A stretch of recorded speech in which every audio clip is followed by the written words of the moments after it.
Summer League is on the way. Who are we most looking forward to? Which player might crack the real rotation? It is time for some Vegas talk, baby.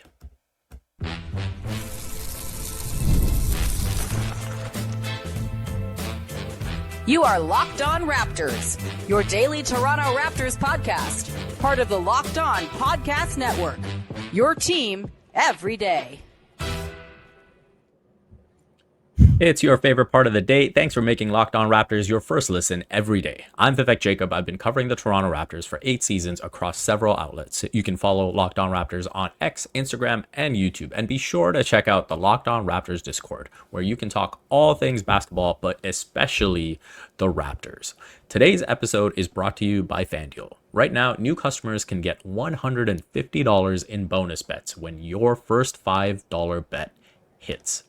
It is Monday, July the 7th, and I am joined by one of your faves. Make sure you're supporting her work by subscribing to Basketball Feelings on Substack. It is Katie Heindl. How you doing?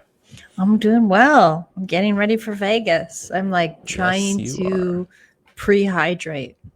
Just Pre-hydrate. Just drink as much water as I can now. Maybe it will like soak and stay in my skin.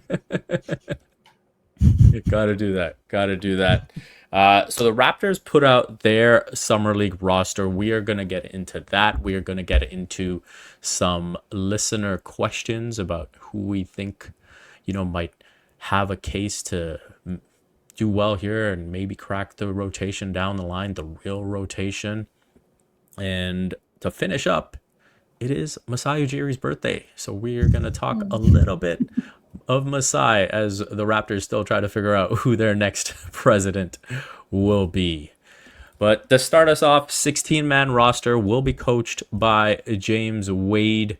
And, I think I'll go in maybe in terms of the order of the likely rotation. So off the top, you imagine that it'll be Jamal Shead, Jacoby Walter, Jamison Battle, Colin Murray-Boyles, and I'm going to put Jonathan Mobo in there in the starting lineup. I think maybe some might see the case for a more traditional starting center. Maybe, a Colin Castleton. Maybe, get a little wild with Ulrich Tomche. But I'll go with Mobo for now. And then I think that second unit gets into, the Chucky Hepburns, Elijah Martin, AJ Lawson. We saw Quincy Guerrero with a 905. I think he'll be in the mix. And then that's where Colin Castleton, Chomche probably get their minutes. And then we can work our way down. Congrats to Grady Dick on graduating. No more Summer League for you. Just get in your summer workouts and we'll see how strong you're looking at training camp. But any initial thoughts on the roster for you, Katie? It's a bit bittersweet because it feels like such a Masai Ujiri roster, and like Mobo, like even you being like the idea of Mobo at center also does, like and of course there's going to be remnants of that. Like his DNA is in this team and will be for seasons to come, right? So yeah, that's just going to be a funny thing. It's going to be very weird to be there and like look up to the stands and see Bobby and not see Masai. Usually they're, even in the small gym, usually they're just chilling in like the second row watching the games, which is always, which was, gotta use past tense, which was always great. Yeah, it's going to be Bobby and Dan. Bobby and Dan will be there, which is still great, but it'll be strange. No, I think it's a good roster. I actually do. In terms of like summer league standards, I like a part of me is a little bit like, okay, like could these guys, could these be our summer league champions? Maybe. I'm very excited to see Shed. I feel like a part of me was actually a little bit surprised to see him on the roster. Not in terms of like, sure, he's going to get a bit more run in. I wouldn't have been surprised if they maybe put this to him and he opted into it. But he really kind of strikes me just where he was for the rest of the season as someone who didn't necessarily need to be there, especially too if they wanted to clear up another roster spot. But my sense of the roster being kind of tight in the sense like it is what it is. There's not a lot of room to actually like add guys from Summer League this year. That could also be why he's on it. But I think they'll be fun. I think they'll be fast. I'm excited. I am excited, which we're going to get into, to see quite a few of these guys play for the first time. Rookies aside, some of these other pickups that they've made like ahead of Summer League. No, I think it'll be good. Like it seems to me like a fairly cohesive and complete team, which again, like looking across some of the other summer league rosters of other franchises is not what's happening. So I do wonder if they have a bit of a bit of a leg up in that sense. Yeah, and I think that's part of why maybe Jamal is there, right? To just build on that chemistry and know that, he's going to be in those second unit lineups alongside a Jacoby Walter, alongside a Jamison Battle, Colin Murray Boyles, Jonathan Mobo. So I think it's just maximizing on the continuity and the chemistry that they can build. And I think one thing I wanted to chat with you about is looking at the grand scheme of things. Who do you think this summer league is most important to? And for me, it's Jonathan Mobo, because I think there's a bit of pressure on him now with Colin Murray Boyles coming in, and he's maybe looking at it saying, hey, where do I now fit into the equation? And you look at the positives he showed last season, it's all about the defense, right? And the fact that he can defend 1 through 5, that he was able to take on some of the best players in the league and really hold his own, defending on the perimeter. Offensively, I think there were some encouraging signs with the passing, but I think if he really wants to make a statement at this summer league, it's going to be about showing some level of consistent inside touch. And that's where, when you see how often he missed layups and just struggled around the basket in general last season, I think that's something that right out of the gate, he's got to come out and say, hey, this is something I've worked on. This is something you don't have to worry about as much now. Yeah, I think that's right. Especially, like you kind of touched on it even when you were going through the roster, of the fact that of like him being not who we'd see as like a traditional 5, but likely to play that position, I think speaks to the fact of the way that the team wants to not just give him experience, but understand a little bit better how they might use him in the season to come. And that has we have to think now about like the front office change in that, right? Like there's obviously a lot of continuity with Dan Tolzman and Bobby Webster, but the what I don't believe, we were both at that presser. I'm sure you've talked about it already. We don't have to talk much more about it because it was very depressing. But there was this idea that that person would be the new person, TBD person would be very involved in basketball, right? That they would have kind of their fingers all over it. So I do wonder if who this is for is kind of honestly, for everybody who'll kind of crack the main rotational roster this coming season, I think it's to really get a temperature check on the team. I think it's to understand, for Dan and Bobby to understand who they have going forward and how they're, it must be such a weird, I don't mean to get tangential, but it must be such a weird thing for Bobby to be in 1 foot in potentially both of these positions, right? Because he knows the team he helped put it together. But this idea of are they taking kind of notes for the would-be replacement, right? So in a lot of ways, I think this is probably a more formative summer league, almost in a bit of a sneaky way than we would normally give it credit for, right? I think that's how I'll actually amend my earlier statement, is I think it could be more formative of a temperature check and what it is. And in that way, not to be oh, there's so much pressure on it, but I do think pressure on guys like Mobo, on Shed, on guys that have played this season, to lead, right? To show up and lead, and to do more than just play summer league basketball, right? You don't want to see frenetic, weird, all-out basketball from Mobo and Shed. You want those guys to be in control and to be lending some of that control to the new guys, especially. Yeah, I think that makes a lot of sense. And, I think that leads perfectly into some of the mailbag questions that we have, and trying to figure out who will look the most in control here at Summer League.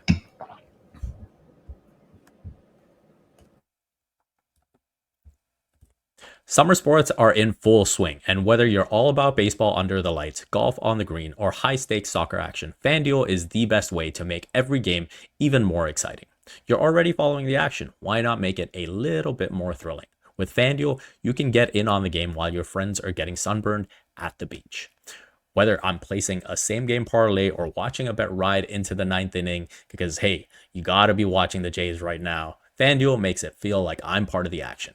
New to FanDuel, new customers can bet just $5 and get $150 in bonus bets if your first bet wins. Open the FanDuel app today or visit FanDuel.com to get started.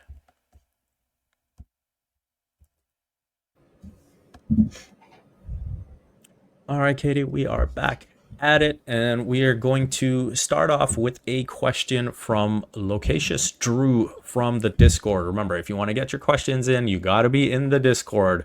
The link is in the description.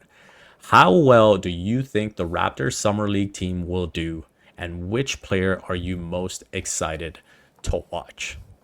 So I think this is going to be a fun Summer League team to watch. I think there's going to be a lot of entertainment to be had. I think that, we've kind of seen the chemistry grow, especially in the second half of last season, and you've got the guys who will bring that to the table. But is there anyone in particular that you were most excited to watch? Yeah, I feel like a bit of a broken record, but Jamal Shed, I think. Like guys like him do very well at Summer League. I'll say like Summer League is the first time I think I first saw Desmond Bain crack a roster, and it was like, oh, this guy's gonna be somebody to watch. Yeah. And he was. And like that is the sort of standout. Though I mean I will say Summer League, it's like kind of on two hands because Summer League is a nonstop tryout, right? For most players, with the exception of a few, and exceptions like Jamal Shed. Like Jamal Shed feels confident in the position he has. He's not playing for a spot. He's not playing to, get attention of other agents and scouts on him, like the majority of Summer League players are doing. So he has that confidence, at least. However, it is still a show. It is still very much a spectacle. I think people love to watch that quick cutting, like kind of somewhat finessing style of basketball. Very physical, I think, because it's like you're just the fans there. You're so much closer to the games. So it is very fun to watch that. And I think like he kind of ticks all those boxes. And I think for a little bit of a leadership, like a hint at who he could be, and what, like how he could actually step into that role and facilitate it a little bit better. And I mean, on and off the floor too, there's a lot of young guys in this roster. He is a young guy himself, but like he has, a season of experience under his belt. And I think the team will be looking at him, to lead. I look down, I like a Jacoby Walter and a Jamison Battle. And sure, those guys have also had seasonal experience, but they just don't strike me, I think, as the kind of leader with a good sense of maturity that Shed has shown. And I feel like that's a challenge he'll probably be up for. So I'm very curious to watch that too, to like see how much he's talking on the floor, see how he's kind of pulling the team together, and to see if he sort of uses this opportunity to step up in other ways, is what I'll be looking for and hopefully chatting with him about. Yeah, I hope you get to do that. With Jamal, I touched on this in the previous episode where I was asked who I currently view as the Raptors leaders, and I listed Scotty and Yak and RJ as I think the guys who stood out the most last season. But I think this season is where Jamal can be one of those guys. Again, coming off the bench, leading that second unit, and obviously we make the Fred VanVleet comparisons, the Kyle Lowry comparisons, at least in terms of the defensive tenacity and just the general, work ethic that they bring to the table. And I think that's something that he could grow into this season. And I hope to see from him at Summer League. And frankly, I do think he will show that side of him even more as we progress here. For me, I think the player that I want to see show that he doesn't, belong here anymore, so to speak, is Jacoby Walter. Yeah. I think I'm really high on him. I think if I were to put a ceiling, and this is another thing I talked about, if I were to put a ceiling on him for next season, it is to potentially become the starting shooting guard by the end of the season.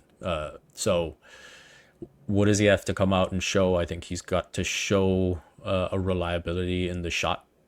I think that's a big thing for him. I think the foul rate maybe has to go down where he's not picking up. I think he's a very intense and active defender, and so maybe some of those pump fakes that he falls for, maybe those overzealous digs where he gets caught with his hand in the cookie jar. Maybe some of that needs to go away a little bit. And yeah, I do think his all-round game is something that could be very well suited for this team. And so, yeah, I would love to see him come out in general, just look a cut above. And, if I were to go back to the last summer league, just him as a rookie, you could see he had that natural feel for the game. You could see that, when the offense was kind of getting seasick, he had a way of like getting to the line or cutting without the ball and just creating some gaps for teammates to find him. And so I think that's something that now it does become, when you want to show that you're kind of a cut above, you want to show more of the on-ball stuff. And so I think that's maybe the next step for him now. Yeah. I mean, I think overall, like there's a pretty good, in terms of how the team's weighted for experience and on-court experience. I think the Raptors do this a little bit differently than some of the other teams, and that like they ask their kind of summer league vets to come back another year. I wouldn't have been completely surprised if Grady had not, as you say, graduated. And if he didn't, it would have nothing to do with his skill or not. I think it's more just like the concentration is on reps for these guys. And I think it's, part of that is where the team is in mean age. Like they are a very young team, so all the experience counts. But it is also kind of a nod back to the developmental practices rooted in the Raptors franchise, right? Yeah. We saw a lot less of that this season, just I think with who they were trying to push forward. We didn't, I think the era of like the G League graduation into the Toronto Raptors like home team is probably gone. You're not really seeing as many meaningful two-ways in that sense. But yeah, I like that they do things that way, because then there is a sense of knowing the ropes of summer league, which again, like for as casual a contest as it is, it's still, for rookies, like it's their first step and kind of like crack onto not an NBA floor, but it like amongst NBA-esque colleagues, right? And like future teammates coming to watch these games, NBA personnel, like big, at least in like those first few games and the games over the weekends, like big crowds. So I think there's all those things to be taken into consideration too. And I think that's why it's pretty smart that you've got your like quote summer league vets on this team as well. Yeah. Before we get into the next question, let's talk some Colin Murray Boyles, because obviously this is the first we're going to see him in a Raptors uniform, so to speak. And what are maybe realistic expectations for him at Summer League? Is it too unrealistic to think that he could look a cut above and, maybe look like, hey, I'm already too good for this, and I am someone who will absolutely be a part of the rotation and will be competing for like maybe 20 plus minutes right out of the gate in the rotation? Yeah, I think it's a little bit of a stretch. I think, well, it's like, it's not a stretch in the sense that he could look a cut above just in terms of composure, and like playing according to scheme that James Wade like puts out for these guys. And I am curious to see, how James Wade coaches them and to see him kind of in isolation like this. So yes, that part I think is attainable. I think every rookie in my long experience at Summer League now looks rough isn't the right word, but there's a shakiness that has to come out of them. Even like your Cooper Flags, even Zion in his first year, like everyone in their first year, like even Wemby, like Wemby was probably the most kind of complete looking rookie I'd seen. And I sort of chalked that up to just playing in the European system, which in a weird way is comparable, I think, to summer league basketball. But I'm not trying to knock the guy. I think there's a lot of room to impress. And that's sort of the beauty of it, is like the floor is down here and it's so easy, to get above it at summer league. Yeah, and then I think, when we go down the line, if, say, for example, Jamal and Jacoby like look that cut above and excel through the first couple of games, I could see, again, 16-man roster. I could see them kind of taking the rest of the games off, and that's where you see opportunity for a Chucky Hepburn, more playing time for maybe an Elijah Martin, and Tyreek K was with the 905 last season. So I think those are going to be interesting opportunities, as we move down the line. And so looking at that next question that we had from Old Baller, who do you think will emerge as a surprise rotation player coming out of Summer League? So as we, move past the guys we're familiar with that we fully expect to be in that bench rotation, looking beyond that, I think maybe the most likely answer comes at the center position, because that's where, there seems to be the most availability in terms of minutes beyond Jakob Poeltl. We'll see what, Sandro Mamukelashvili brings to the table. We'll see how much Scotty is at the 5, how much Colin Murray-Boyles is at the 5. But, is there a path for a Colin Castleton? How much growth will Ulrich Chomche show here at Summer League? Chomche is actually a good one, I think. Again, this feels very much like a Masai hopeful, right? In terms of cracking the rotation. I don't know how likely it is, but I'm really rooting for Chucky Hepburn. I really am. Yeah. I don't know. I liked him. I liked watching him at Louisville. I liked just the flair he kind of brings to the game. He's got a lot of confidence. I think he'll fit in pretty well on this team. I know this question is more about steadiness in terms of a rotational player, but I think you still do need to show out a bit at Summer League to crack that rotation, right? And to show why you're sort of worthy of more of a consistent spot. So he's someone I do have my eyes on amongst all the other names that you mentioned. But yeah, I'll go Chomche and Chucky Hepburn. Okay. I think, Chomche, just based on the way Tolzman spoke about him when he spoke before the draft, I think there's still, some development that needs to happen with him, and just having the game slow down for him and all of that. And obviously Summer League is a great place for him to kind of have that happen and continue that progress. I think, as much as there is that gap at center, I think you are right that potentially, at the guard spot, you do look at someone like a Chucky Hepburn, and maybe, having that opportunity to just show something different. And I find it always interesting with the 905, and when you look at something like Summer League, where you have to show out to get that opportunity, and when you get that opportunity, you've got to just fit in. Yeah, you have to settle down immediately. Yeah.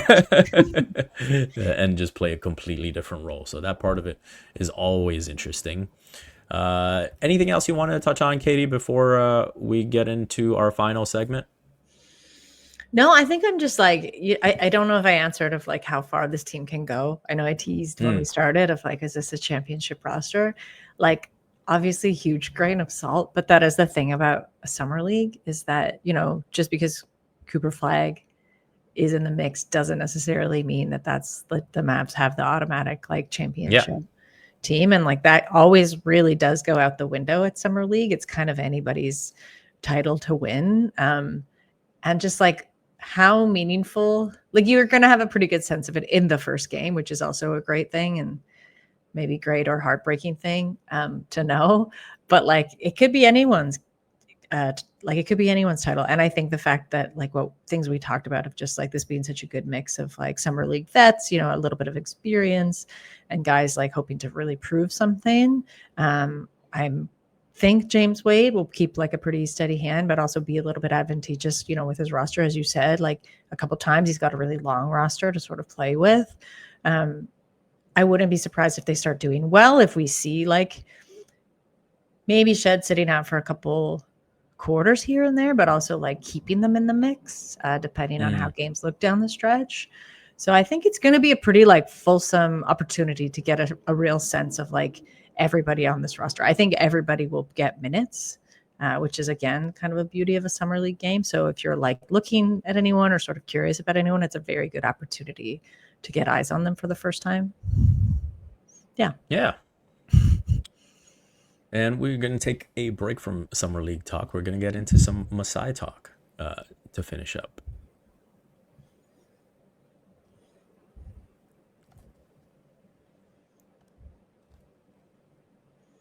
And we are ready to wrap up here. And as I said, happy birthday, Masai.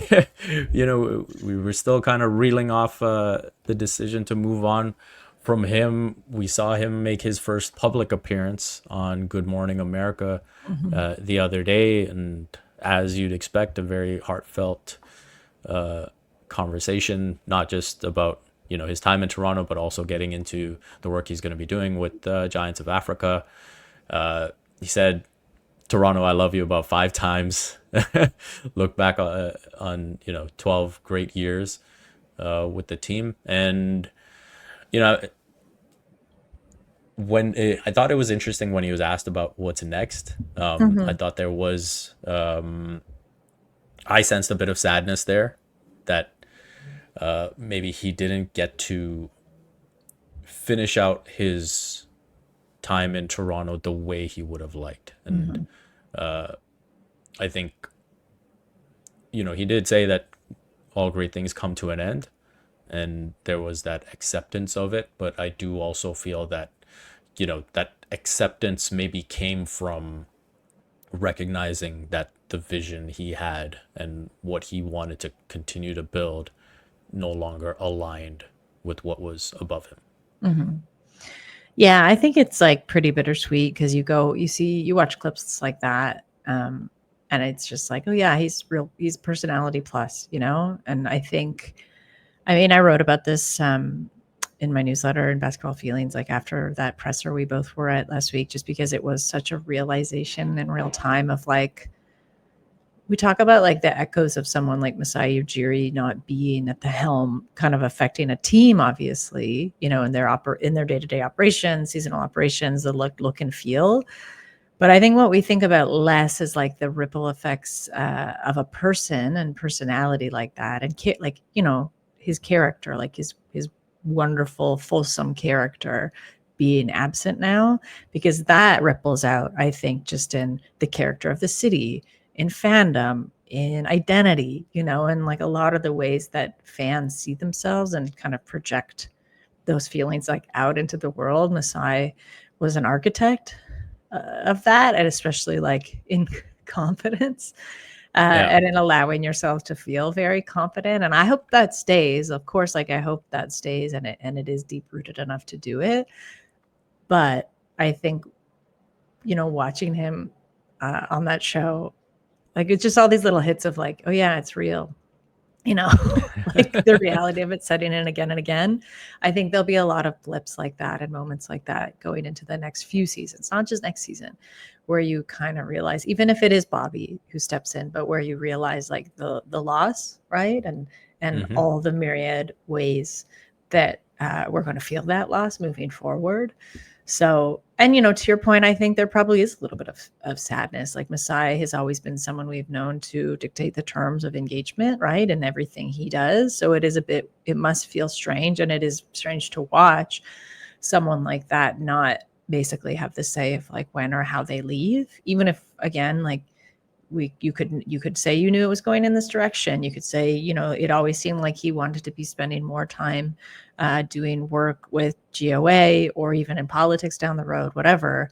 I think there's still something to not making that decision yourself and not feeling like, okay, I'm putting a stamp on the end of this moment. It's come to an end on my terms. Like that really does count for something. So it makes sense to me that it seemed bittersweet from him as well. Yeah, and in keeping with the birthday tradition, we're gonna maybe talk a little bit about what we wish to see for him next. I think he's probably going to take his time. I think he's going to enjoy the summer first and foremost, and just be active with GOA and maximize that time.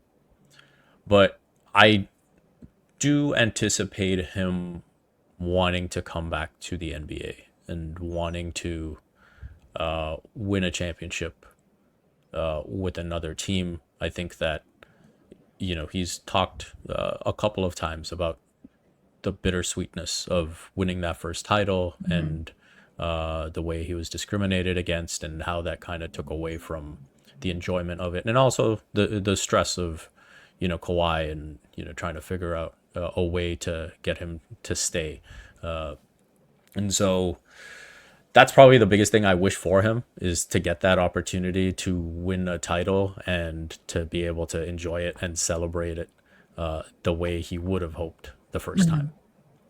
Yeah, I think that is something I could see in the cards for sure, though I can't land on a team right now, and I almost wonder if he doesn't take the full stock of a season, like from the outside looking in, to really get a sense of the landscape. Because like, as much as he's in the mix, he's at all the tentpole events, like he obviously talks to other execs across the league. There is something to be said of like, your finger is on the pulse, but you're also so far inside of like the Raptors, your team, that you don't have a fulsome sense of the rest of the league. So, for him to step out and kind of take his time would make sense to me. It also would make sense to me in a crazy way if by the end of the summer, a team is just like, yeah, we fired him. Like nothing would be that surprising. And a part of me too wonders if, though this feels like a move after the move that you talked about, but heading up the BAL, right? Like, right. Just like, I could see that, especially, if you want to talk about legacy and kind of like following, like carving out on his own path, but also I think following in the footsteps and really honoring the legacy of like Dikembe Mutombo, someone who's such a close friend and mentor to him. So I think there's a lot of like paths I could see him taking. It does feel a bit premature to be now like, okay, which one is he going to take? Because again, I thought we had a couple more years where we would understand like what the next terms of engagement would be. Yeah. I might veer a little bit away from you in terms of like, if he skips the NBA altogether, I also wouldn't be surprised. Right. Because it doesn't seem like such a sure thing, right? Yeah, I think that's definitely a possibility. I think winning another title is probably what I'd most like to see before he does all that other stuff. I mean, he also does say, sorry, the last thing I'll say is like, he also always says the loud part out loud, which is to win. Like that's the point of sports. So yeah, that would make quite a lot of sense. Well, Katie, thanks for joining me on this episode. If you want to carry on our discussion, head on over to the Locked On Raptors Discord. Link is in the description. Thank you for making Locked On Raptors your first listen today. For your second listen, find the Locked On NBA podcast, where there is no offseason. Doug, Matt, and Hayes keep you up to date on contract negotiations, rumors, and everything you need to be the most informed NBA fan. Find Locked On NBA on YouTube or wherever you listen to podcasts. Part of the Locked On Podcast Network, your team every day.